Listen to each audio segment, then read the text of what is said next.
What's going on, guys? Welcome back to Clash of Cosmos, episode 42.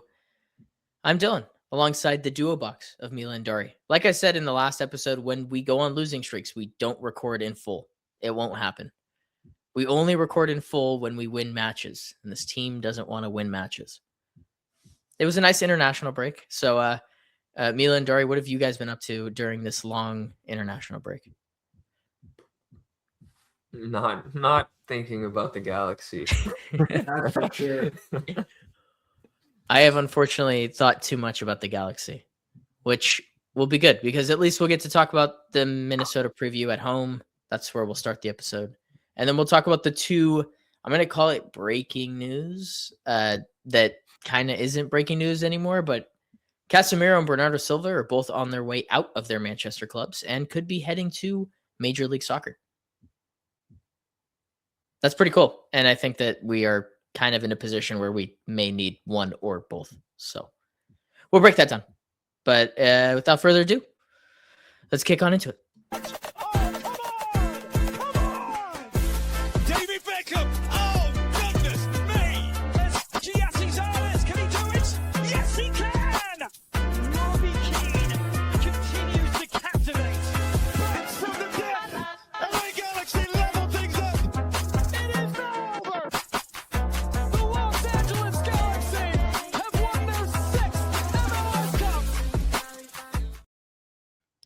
Look!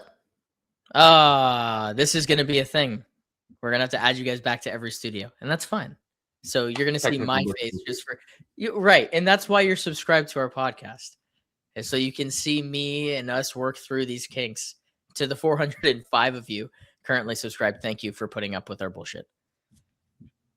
And you can follow us at those ats. Thanks. Yeah, I'll keep that plug short because, like I said, I got to add you guys to every single one from now on. And that's on me. I should have remembered. But you're only, over 120 total pods. So I not that I would expect to be decent at remembering these things, but whatever. No, it's all about repetition. We still have a lot of that to go. Good point. Good point. All right. Well, we play Minnesota. Talking about a team that probably needs repetition and repetition about winning. That you could probably say that about both sides.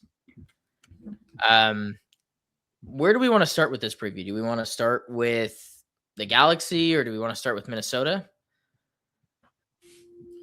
I think Minnesota's pretty unknown to me outside of James is reportedly going to be playing, right? Yeah, I'm looking it up right now. I mean, they got Yeboah. Yeah, they're a team that was ripped. I haven't watched it seems because last year they were really good for large portions, and they had Eric Ramsey, I believe, was his coach. Was it Eric Ramsey? No, Ramsey was his last name. I'm blanking. I'm putting in the Arsenal player's name for him, but that was their coach. He left for a championship side. He got sacked, so now they are in a new coach in a new season. But they're running the same stuff. I think they played like a deep block last year and kind of tried to hit teams on the counter. Now they are leaning into that even more. Like you said, they've got James. He's decent. But outside of that, they've been really poor. And for a team that plays in a 5-back, I think they have one of the worst defenses in the league so far this season. And what I will say is I think we had the question or the conversation in our last pod of, is this a must win? And I'm not saying it's a must win, but this is the right opportunity for the Galaxy to pick up 3 points against a team that is struggling just as much as we are. They have to travel from Minnesota after an international break into LA. Like, this should be a game where we are, I want to say, expecting 3 points. Very similar to the way that the Charlotte game went, where it's the right amount of pressure and time where you almost feel it's necessary. And I don't think you can say the same for Minnesota.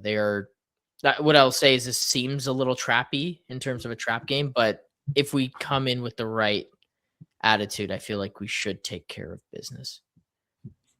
Definitely. I agree.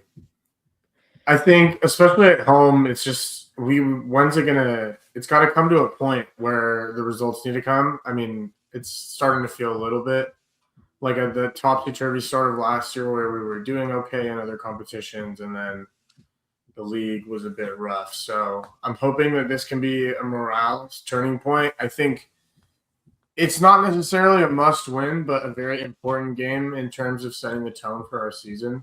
So I think it can do a lot of good.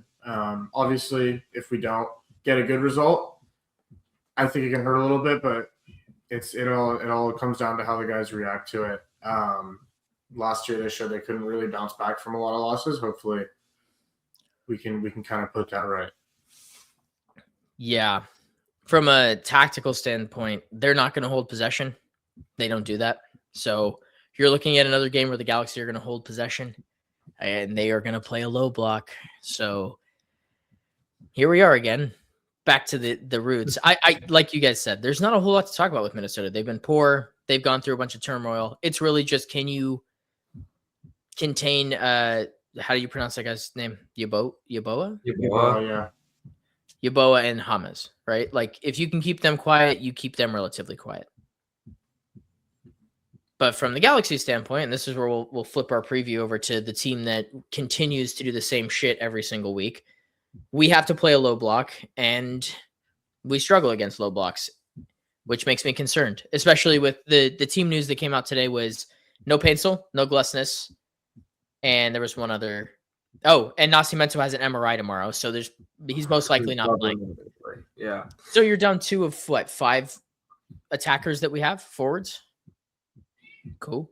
Against the team. We know that Klaus needs to play in this regardless. Yeah. But Royce have to be in somehow, I think. And then Peck will be in, right? yeah, I hope so. Well, even if he plays, he's gotta show up. Yeah. Might as well not. If we're talking about star players in this Galaxy team at this point, every preview should just be, is Gabriel Peck going to show up? Because if he doesn't show up, our margin for error is gone. And like, especially with Glesnes being out too, like we're going to have to outscore teams again to beat them. Like obviously, but we're going to like have to outscore them by 2 goals is kind of how I feel. Like either we're winning matches 2-1 or 3-2. I just don't think I see avenues for us to keep clean sheets without Glesnes. We just don't. We're not solidified enough in terms of our rest defense or our center backs right now, where I feel confident in saying that. This team is difficult to talk about from on a week by week standpoint at this point, because I think we all know what they're going to do. Vanny wants to play the 4-3-3.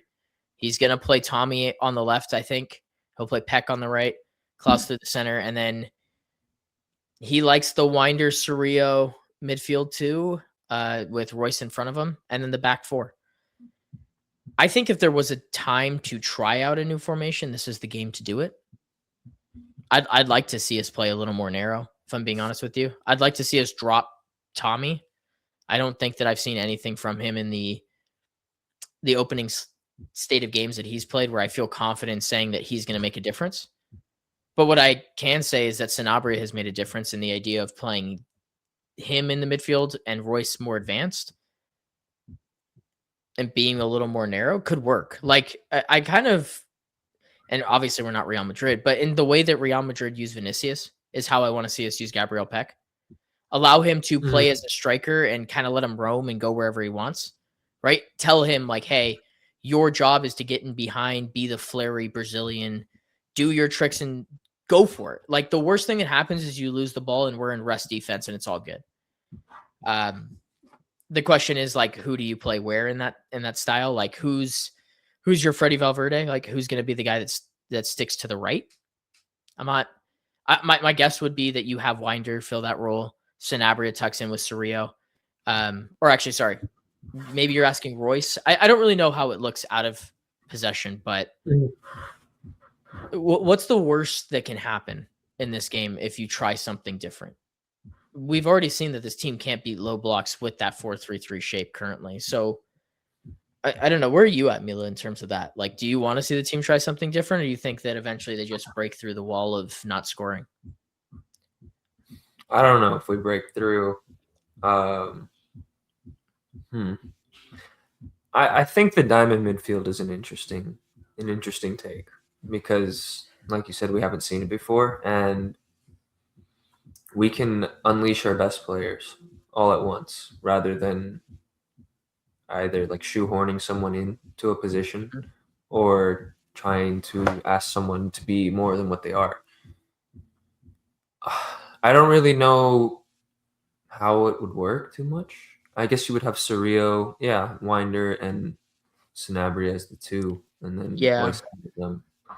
Yeah, and then I mean, out of possession, you're going to ask Klaus to be a little more defensive. This is my whole point of Gabriel Peck needs to be your best player. And this is what you're going to ask him to do is like Klaus might have to drop in really deep at sometimes to either play defense or to pick up the ball. Which he does. Which he does anyways, right? So Yeah. I don't know. That's something that he's used to, especially coming from St. Louis where they played a similar style. Like, let's be what we're good at while also enhancing the one player that needs to be our best player. And then at the same time, like until you get Paintsel back, it's just there's no point in playing something that isn't currently working. And if anything, you can use it as an excuse. Like, we don't have Paintsel still. We need to try something different. I gave this an attempt. Like, if Vanny went out and did that, I feel like that the consensus around him as a coach would probably be more lenient if he was at least trying something new. But that's been the issue is like you keep beating a dead horse and eventually people are going to get sick and tired of it. Why not? Yeah. I think to play more narrow, if we want to play this Vanny ball quick possession thing is the way to go. Players are closer together. We can actually move the ball around and then just see if they can actually produce it. Right. And we're going to have to move the ball quick. A low block, like we've seen it countless times this season. If we don't move the ball quick, it's going to be side to side, and we don't have anyone that's going to unlock it from outside the box. So we need to figure it out. We need to play high tempo. And I don't know. I'm just not confident that Vanny's going to make those changes either. So it's like, yeah, I don't want to get too excited. He's very, very resistant to change. It's just the one thing that I haven't been able to understand. Like, there is some leniency in terms of the injuries and everything that has happened. But if you look at our comment section, you speak to the people that have been, I guess, the most vocal, and it's always like, why are we expecting him to change? One, but two, why should we be okay with him not changing?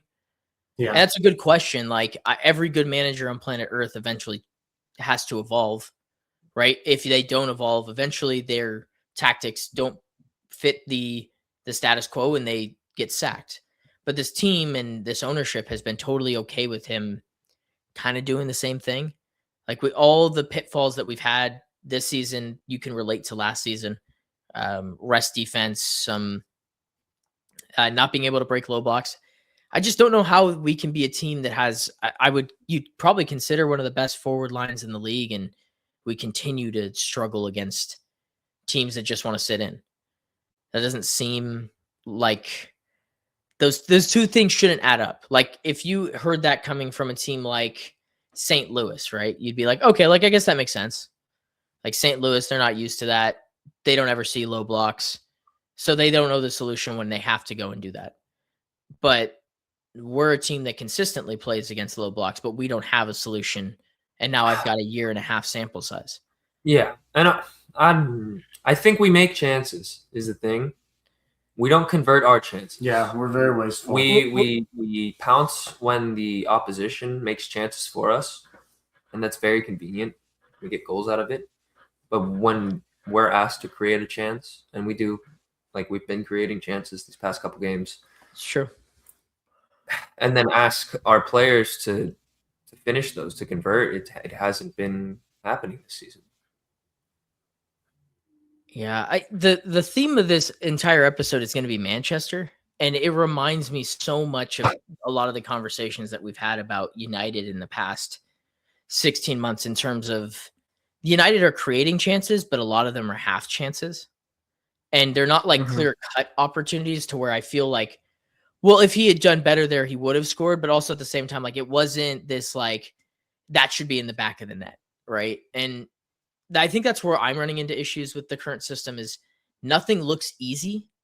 Like, it looks very difficult for us to build out of the back. It looks difficult for us to beat teams in transition. Everything looks like it's taking us longer than our opponents. And I think I talked about that Bielsa quote on the seminar, but the idea that we're trying to almost play too perfect. And that is harming us because if we just played a little more, I want to say less perfect. Like if we just played a little more rough and tough, like maybe we could be a team that isn't having to create a billion chances to score one. I'm tired of this conversation, Dylan. Yeah. We've had this conversation all know. throughout the U.S. national team camp. It's the exact same conversation. It is. You texted about it. You said this sounds awfully freaking familiar. And Yeah, it does. this is why White Claw. Dude, it sucks. Like we need a beverage sponsor for sure, because every time I come on this podcast, I feel like it's the grandpa from Homer Simpson, like where he enters the door, he puts his hat off, but it's Jif for that. So he's just doing it every single time. And that's how it feels with this podcast. Like we're spinning in circles, not finding results. But we can't do anything. Away segment. Yeah. Fuck. I need a Liquid Death sponsorship, but where I can put mixers into it. Ugh. I got nothing left to say about this game. There's just really not much to say. Yeah, I mean, it's like, are we going to see the same thing that we've been seeing, or is something going to change? It's the same thing we've been saying before every single game, it feels like now. It's a good point. I mean, it's the same results. Reactions are way more fun this season than previews. I'm gonna hold this up because this is how I'm feeling. That some guy said that I looked like a clown in this, and that's how I'm feeling. I'm feeling like a clown talking about the LA Galaxy recently, which is disappointing. But let's do our predictions, and then we'll talk about stuff that's more exciting. 1-0. Close. Oh, nice. If we win 1-0, I'll be like ecstatic. I think I'd be the happiest I've been in a long time. Clean sheet would be nice. A win would be nice. Goalie wars right now. Yeah, it is goalie wars. Oh, yeah. 2-1. Sanabria. Does Vandy have the balls to start him? No, he's got to play in Toluca on Thursday of the next week, where he's got 6 days off. Fuck. 3-2. And I'm going to go with Gabriel Peck. I'm going to continue to manifest that Gabriel Peck figures it out. And then when he does, bro. Yeah, he can't handle it. Yeah, it's a good He point. watches every week. That's a good point. He's like, what are the cock boys saying about me today?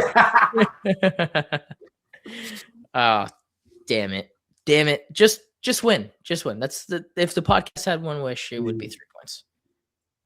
And there's a couple of other things. There's a couple of other things that would be cool to wish for, and we're going to talk about those wishful things. The first one is the case for Cass. I wore my United jersey for this exact segment, and there was the rumor, or not the rumor, but he is leaving at the end of the season from Manchester United. They announced it again to confirm it that he is leaving. And I think there's 3 places. He either goes to another European side. I think that's unlikely. Like, why would he leave United if and then Saudi and MLS. And it sounds like Inter Miami is the first movers in this game. It sounds like they want him. But what I will say is that means that he's available on a TAM because he seems interested in their project. They have 3 designated players, which means he cannot fill one of those spots. And that means that he's willing to come for TAM money. So if there was a player that you could go and get, the Galaxy were also linked to Casemiro. They seem to be interested. He's available for TAM money. I don't know what that actually means in terms of his salary, but it means that within the roster construction, you don't have to play him designated player money, which for us is a lot easier to work with because you can move off a TAM player a lot easier than a DP player. So let's start there. The case for Casemiro. Dari, you've watched him just as much as I have through this season and even into last season. What have you seen from Casemiro that makes sense for the LA Galaxy? I mean, it's kind of the perfect type of grittiness that we need in the squad, it feels like. He has that mentality that really pushes people forward. And he just seems like a good locker room presence as well. On top of that, we all know what he can do on the field. He's a presence from set pieces. He's a presence from long range. He's a good destroyer of attacks against the squad. So I mean, I don't see any negatives of it. He's a little older, but I mean, people wrote him off last season, and he showed what he can do when he's in the right shape. So I think he's more than a viable option. I think we would do a lot of good by getting him on the squad. Be massive.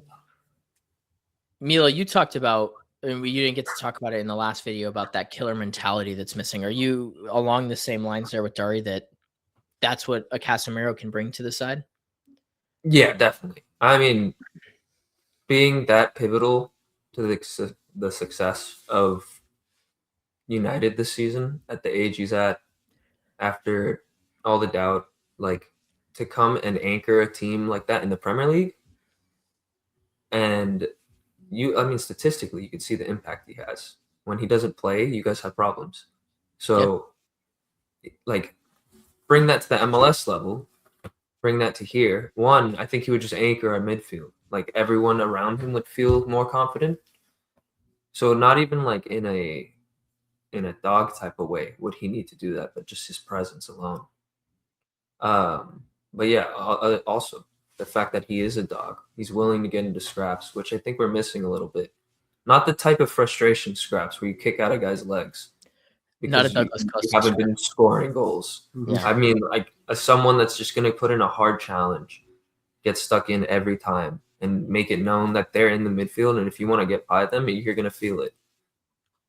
But he doesn't need to be fouling left and right or picking up red cards. I think he's just going to be a presence physically, mentally, and even his distribution ability would be, I think, a game changer for a midfield, especially once you bring back Puig and whatever other additions or improvements that our players that we currently have make. Yeah.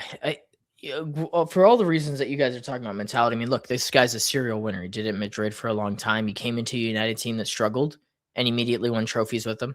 Was written off, came back, and like you said, has anchored a very good United side through a turbulent period.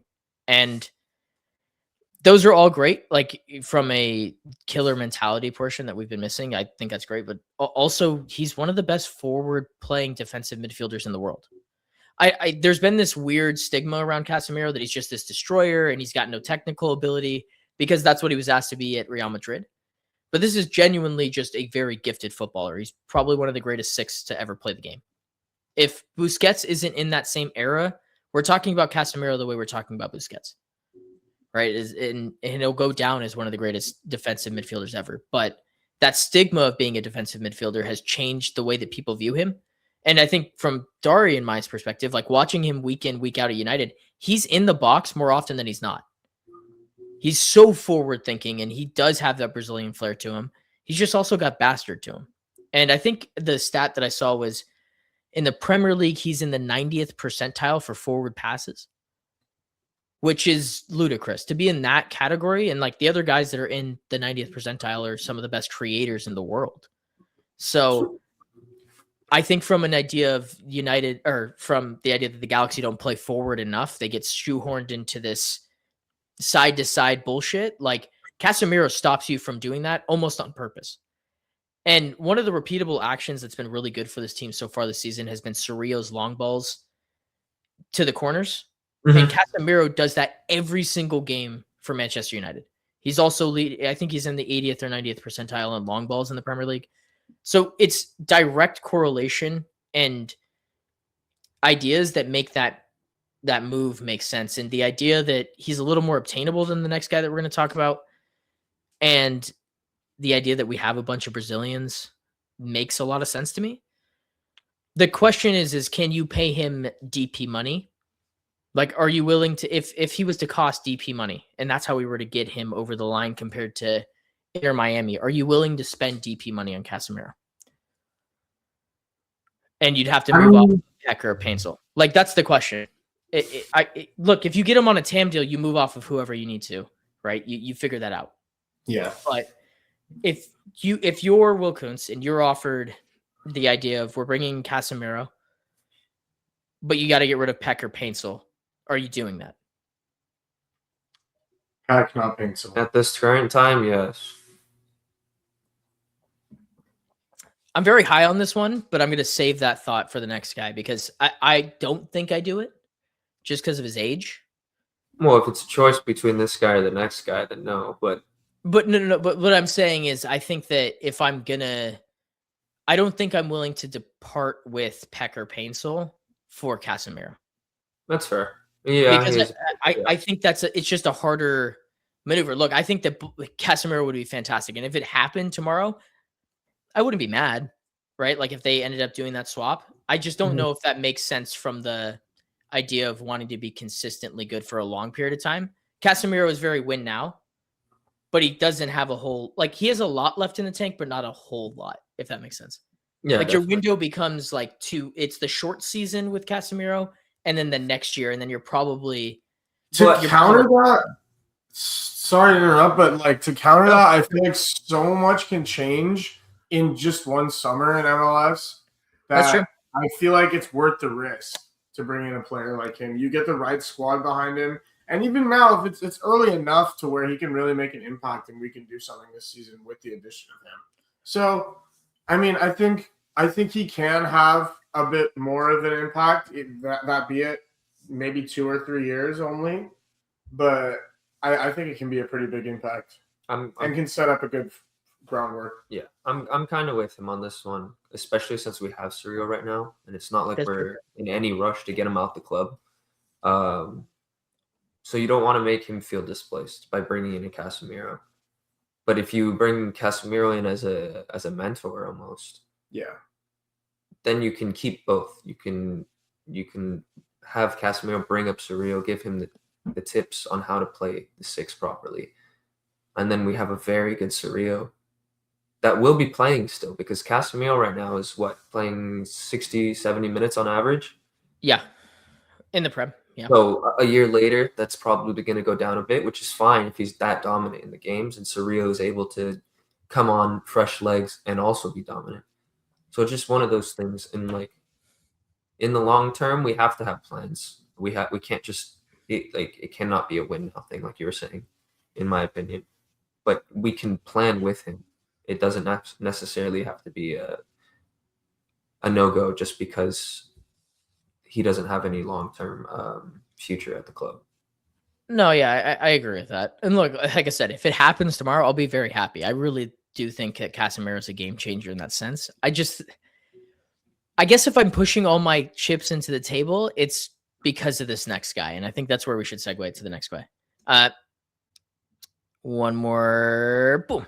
Mila, you have a player on your team that is going to be leaving Manchester City at the end of the year for free. And it has been yes, John Stones. Well, John Stones will be coming with him. Oh, Wagwan brother. No, the dog. Sorry. No, I know.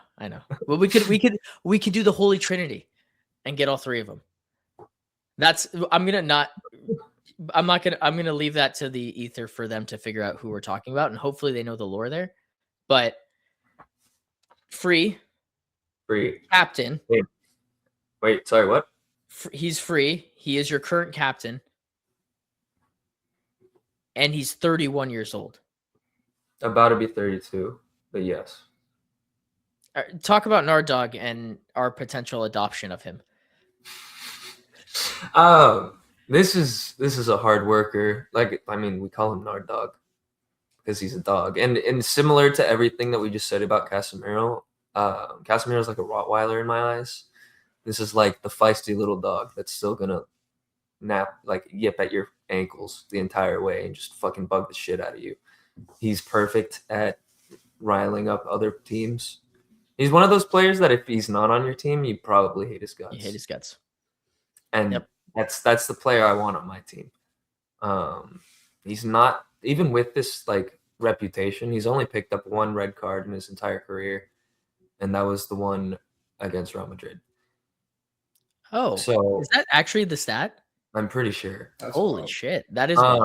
So he's a professional rage baiter, is what I'll say, and also he just is a marathon runner. This guy's been one of the highest distance traveled in the Premier League for the past couple years. He identifies as a attacking defender, which is kind of what we need. And I think if we're thinking long term, then pairing someone like him with Puig, who can cover a lot of fucking ground, who can move the ball quick, who can dribble guys, kind of just do what Puig just does, but to a lesser extent and maybe a more controlled way.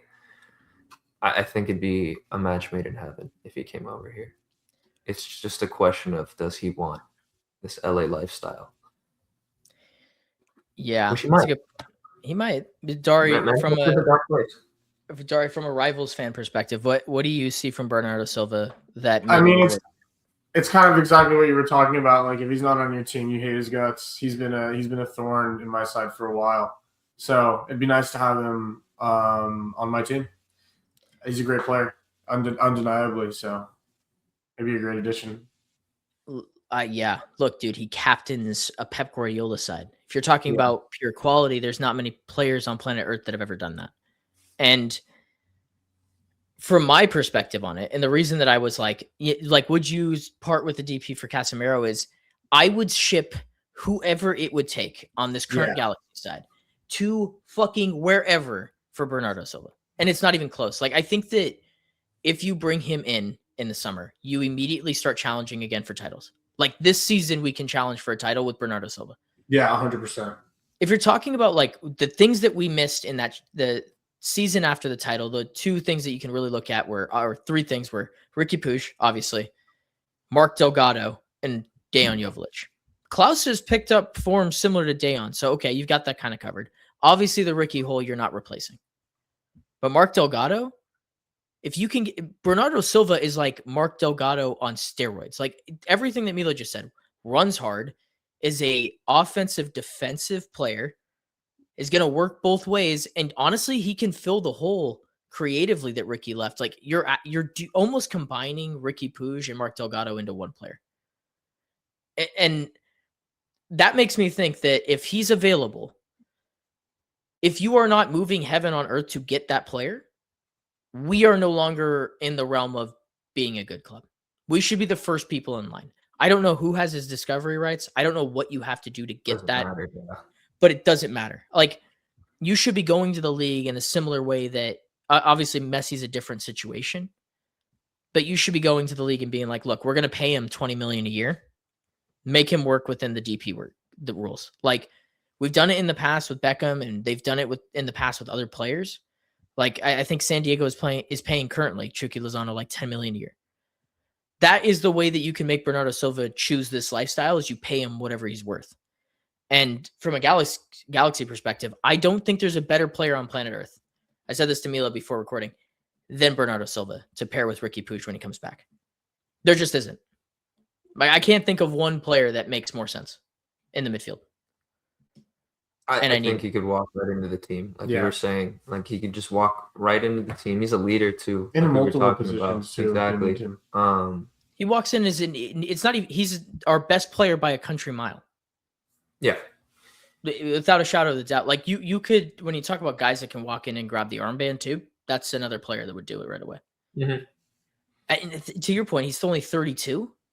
32, and he's Pep's favorite. He's 31 till he's 32. Exactly. He's 30. but we can dream a little bit. And I think he's Pep's favorite. Pep's running out of contract. No. Oh, so you want to you want to dream a little more? I want the duo. Pep Guardiola, Bernardo Silva and Pep Guardiola. Pep Guardiola trying to understand the MLS roster rules would probably he'd love it and hate it at the same time. He'd have a seizure, dude. he would regrow hair to tear it out. Like, but hey, while we're dreaming, we might as well keep dreaming, right? And hey, let's go to the last segment. Why not both? Why can't Manchester? Why not? It's usually Manchester is red or blue. Why can't Manchester be purple in LA? We have Rising kits. They're purple. Sorry, it came to me like an epiphany. It's like, oh, we have purple kits. They're cursed, but maybe they can be a good thing eventually. Maybe they can be a good thing. Obviously, if it's possible, you do it. I don't think it's possible. I think that the money doesn't make a whole lot of sense. I just don't know how you would be able to do it. I think if we're dreaming a little bit, if we want to make some little far-fetched scenario, is that you pitch it to them as we're trying to bring both of you in and have the most dominant midfield that MLS has ever seen. And then we try to get that TAM deal for Casemiro. This is all very wishful thinking, but that's how I would do it. We're like, why don't you two come over here? Come take this pay, enjoy the sunshine, and come win a couple trophies. Because I think at that point, if you get both of these guys, you get Ricky Puig back. We somehow keep Klaus, then we'd be in a very good position to challenge everyone in the league. Yeah, I'm trying to think of how it would structurally work. I think, well, to your point about if you're trying to get Casemiro to buy in, that's a pretty good pitch. If you're like, well, we're going to pair you with Bernardo Silva. Yeah, That's what we're going to piss off everyone in the league, the two of you, and you'll be you'll be stars in LA. You'll be the two of the biggest stars in LA with Sun. You have a whole market to market yourself off of. You're not playing off of Messi's coattails. Like, this is your team. From a structural standpoint, you still have to move off one of the DPs, right? So you're moving off probably Peck. You're moving off Peck. And so that for an under 22 winger. So you move off Peck for Bernardo. You bring in Cam on a TAM deal this year. You could potentially upgrade him the following season if you move off of Paintsill in the February window. That's how you would potentially make them both DPs. You'd like to keep them as TAM, but obviously if you just get rid of one TAM or one DP, you get Ricky back on a DP. Your three DPs are Bernardo, Ricky, and Paintsill. And then if anything, if you can keep him on a TAM, you can always go shopping for another DP after that. It's a little more convoluted in terms of galaxy braining this. That is Manchester is LA. But we're dreamers here. And this team hasn't given us enough to like really dream about. So we might as well have the conversation. Oh. Could you imagine a diamond midfield of Cerrillo, Bernardo, Casemiro, and Ricky Puig? Just put the Homer drooling gif up. I don't even know if I'd want Cerrillo starting with them. Yeah. I think I'd want Sanabria just being a dog with them. I don't know if what's his name can play the single pivot anymore. Cass? He wouldn't have to. Oh, I guess if you play you could play a 4-2. Oh, you did say diamond. For 60 minutes too. I'd like to see Cerrillo play. I think like if you're gonna build a midfield around Casemiro, you probably should have Cerrillo there. Yeah. And then you're just playing direct football. Like the thing that we've been asking for is like, okay, like your rest defense is this. You allow your wing backs to get a little more advanced. I don't know. I'm so for it, and this team has been so exhausting. This is what happens. That you have to dream. You got to start dreaming somewhere, man. Making up random ass. I mean, not random. They are both linked, but we got to dream a little bit because the reality is not great right now. This is like in basketball.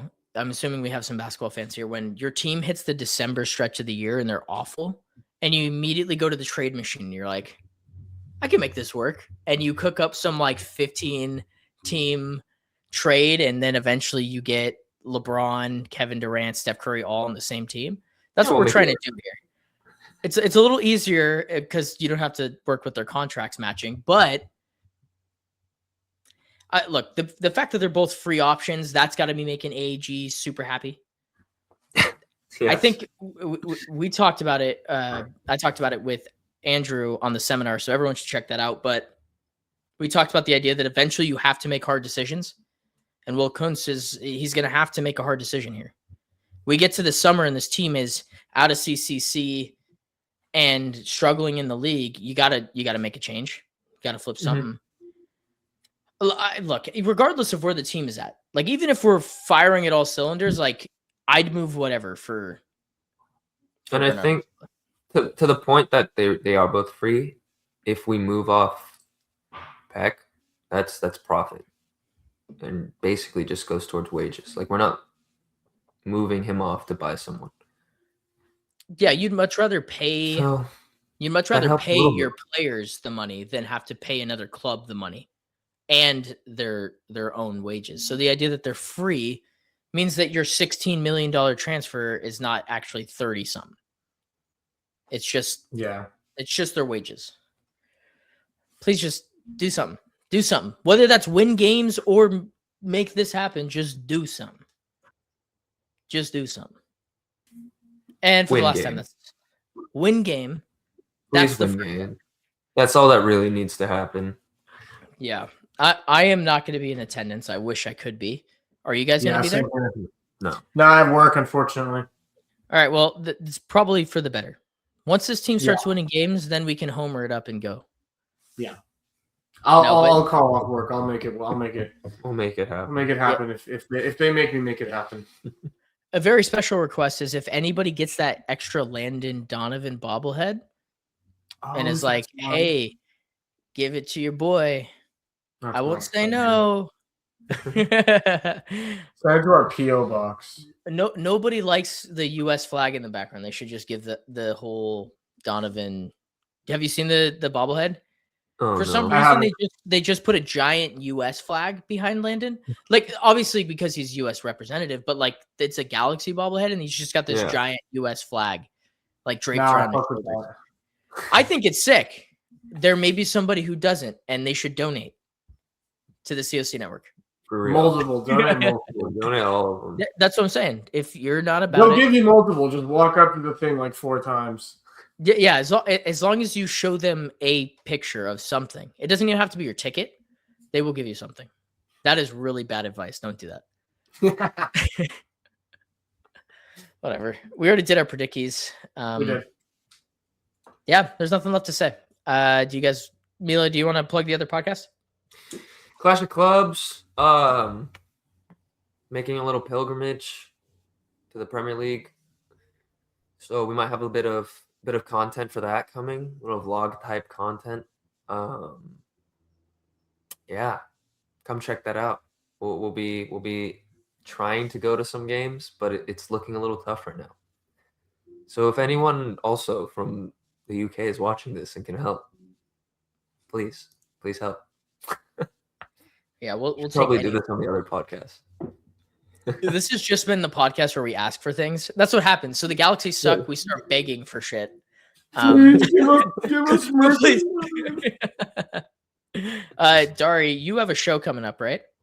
Yeah. If you're in Orange County, come to Brussels, Laguna Beach this Saturday, 10:30 p.m.